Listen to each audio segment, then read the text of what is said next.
నమస్తే అండి. దేవి భాగవతం మహత్యం గురించి ఈ వీడియోలో తెలుసుకుందాం. శ్రీమద్ దేవి భాగవతం అనే పురాణం అన్ని పురాణాలలో అతి శ్రేష్టమైనది. ఇందులో ముల్లోకాల జనని సనాతని దేవి భగవతి గురించి చెప్పబడి ఉన్నది.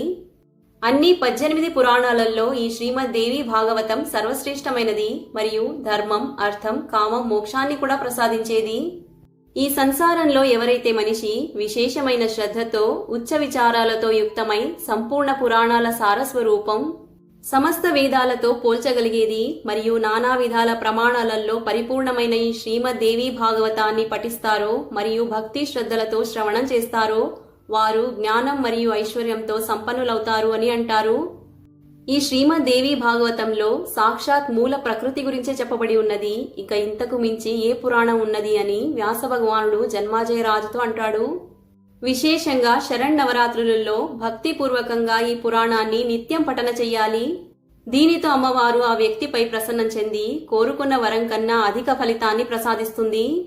వైష్ణవులు, శైవులు, సౌరులు మరియు గణపత జనాలు వారి వారి ఇష్టదేవుళ్ల శక్తిని సంతుష్టిపరిచేందుకు చైత్ర, ఆషాఢ, ఆశ్విజ మరియు మాఘమాసాలలో వచ్చే ఈ 4 నవరాత్రులలో శ్రీమద్ దేవి భాగవతాన్ని ప్రయత్నపూర్వకంగా పఠన చెయ్యాలి. దీనితో రమ, ఉమ ఆది శక్తులు వారి మీద ఎల్లప్పటికీ ప్రసన్నంగా ఉంటారు. అదేవిధంగా వైదికులు కూడా తమ గాయత్రి ప్రసన్నత కోసం శ్రీమద్ దేవి భాగవతాన్ని పఠించాలి. ఈ శ్రీమద్ దేవి భాగవతం సమస్త వేదాల సారస్వరూపం మరియు పరమ పవిత్రమైనది. దీని పఠనతో వేద పఠన చేసినంత ఫలితం లభిస్తుంది. ఎలా అయితే సప్తశ్లోకి దుర్గా, సప్తశ్లోకి గీత, పంచశ్లోకి గణేశ పురాణం, చతుశ్లోకి భాగవతం, ఏకశ్లోకి భాగవతం, ఏకశ్లోకి రామాయణం, ఏకశ్లోకి యోగ వాసిష్ఠ, సార్గశ్లోకి దుర్గా, ఏకశ్లోకి మహాభారతం ప్రాప్తమై ఉన్నదో అదేవిధంగా అర్ధశ్లోకి శ్రీమద్ దేవి భాగవతం ప్రాప్తమై ఉన్నది. తత్వం దృష్టితో ఇది చాలా మహత్వం గలది. పురాణ వాంగ్మయిలో శ్రీమద్ దేవి భాగవతం అత్యంత మహనీయ స్థానంలో ఉంటుంది. ఇందులో భగవతీ జగదంబను పరాశక్తి రూపంలో నిరూపణ చేశారు. శ్రీమద్ దేవి భాగవతం ప్రాకట్యం గురించి చెప్పాలంటే ఎప్పుడైతే వేదవ్యాస భగవానుడు తన పుత్రుడైన శుకదేవుడికి గృహస్థాశ్రమ ధారణ చేసుకోమని పరామర్శిస్తాడో జ్ఞాన మార్గ ఉపాసకుడైన శుకదేవుడు ప్రవృత్తి మార్గాన్ని స్వీకరించడానికి నిరాకరిస్తాడు. అప్పుడు మోక్ష మార్గాభిలాషి అయిన తన పుత్రుడితో వేదవ్యాస భగవానుడు ఇలా అంటాడు: ఓ మహాభాగుడా, నా ద్వారా రచించబడిన వేదతుల్యమైన శ్రీమద్ దేవి భాగవతాన్ని నువ్వు పఠించు. అందులో 12 స్కందములు ఉన్నాయి. ఈ శ్రీమద్ దేవి భాగవతం సమస్త పురాణాల ఆభూషణం. దీని శ్రవణం మాత్రం చేత సత్ మరియు అసత్ విషయాల గురించి యథార్థ జ్ఞానం కలుగుతుంది. ఓ మహామతే, ఒక సమయంలో మహాప్రళయ అవస్థలో ఏకార్ణవ మధ్య వటపత్రం మీద విష్ణు భగవానుడు బాలస్వరూపంలో శయనం చేస్తూ ఉంటాడు. ఆ స్వరూపంలో విష్ణు భగవానుడు చాలా గంభీరంగా విచారణ చేస్తూ ఏ చిదాత్మ శక్తి నన్ను ఈ బాలస్వరూపంలో ఉత్పన్నం చేసింది, వారిని నేను ఎలా తెలుసుకోగలను అని ఆలోచిస్తూ ఉంటాడు. అదే సమయంలో ఆదిశక్తి భగవతి ఆకాశవాణి రూపంలో అర్ధశ్లోకంలోని సంపూర్ణ అర్థాన్ని ప్రసాదించే జ్ఞానాన్ని ఇలా చెప్తుంది: సర్వం కల్విదమేవాహం నాణ్యదస్తి సనాతనం.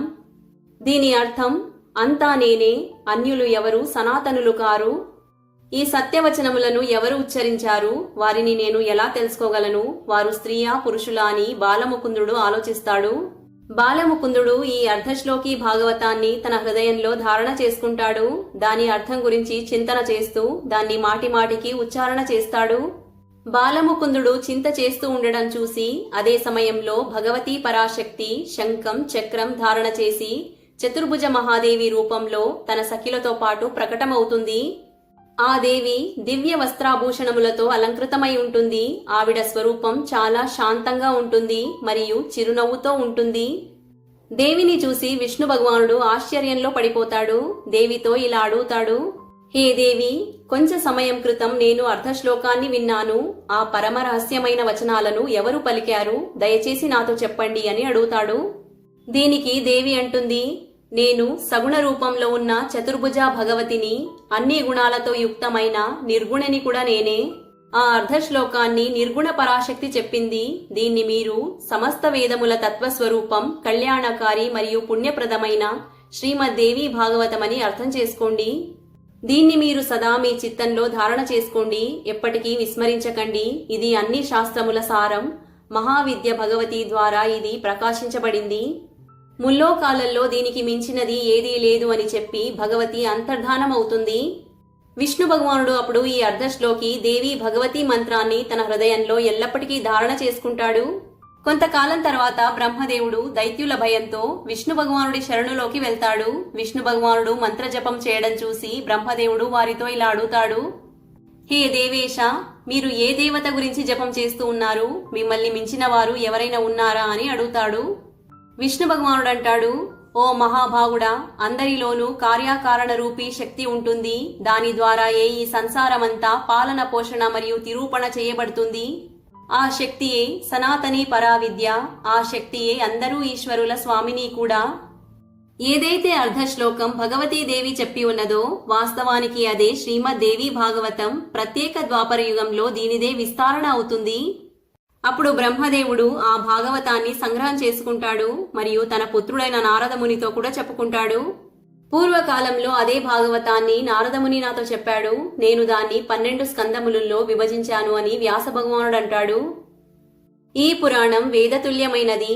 సర్గ, ప్రతిసర్గ ఆది 5 లక్షణములతో యుక్తమై ఉన్నది. భగవతీదేవి యొక్క ఉత్తమ చరిత్రలతో నిండి ఉన్నది. ఇది తత్వజ్ఞాన రసంతో పరిపూర్ణమైనది. వేదార్థాలను చెప్పేది, బ్రహ్మ విద్యానిధి మరియు భవసాగరాన్ని పారు చేసేది. ఇది అత్యంత పుణ్యప్రదమైనది. ఇందులో ఉన్న 18,000 శ్లోకాల్ని నువ్వు హృదయాంగం చేసుకో. ఎవరైతే దీని పఠన మరియు శ్రవణం చేస్తారో వారికి అజ్ఞానాన్ని దూరం చేసేది, దివ్యమైనది, జ్ఞానరూపీ సూర్యుడి బోధన చేసేది, సుఖప్రదం, శాంతిదాయకం, ధన్యం, దీర్ఘాయుని ప్రసాదించేది, కళ్యాణకారి, పుత్రపౌత్రాదులను వృద్ధి చేసేది. ఈ విధంగా వ్యాస భగవానుడి ద్వారా ప్రేరితమై వ్యాస భగవానుడి శిష్యుడైన సూతముని వారు మరియు వారి పుత్రుడైన శుకదేవుడు అర్ధశ్లోకంతో విస్తృతమైన శ్రీమద్ దేవి భాగవతాన్ని అధ్యయన చేస్తారు. అదే శ్రీమద్ దేవి భాగవతం ఇప్పుడు మనకు కూడా లభించింది. ఇది ఆ దేవి భగవతి ఆదిశక్తి మరియు వేదవ్యాస భగవానుడి జీవులపై అసీమ కృప అని అనుకోవాలి.